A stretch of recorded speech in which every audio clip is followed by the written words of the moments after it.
TYGO stock analysis, Wednesday and onward. Am I buying? I'm covering all this in this 1 minute TYGO stock analysis video. So Tigo Energy, I know it's 8% up, whatnot.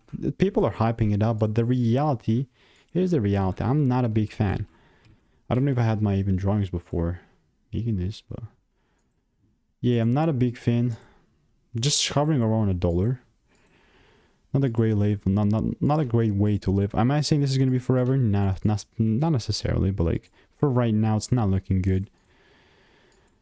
I'm not even trying to be like sad or like arrogant about it, but like if I see a proper double break, I'm willing to take things low even, because I've seen this happen thousands of times.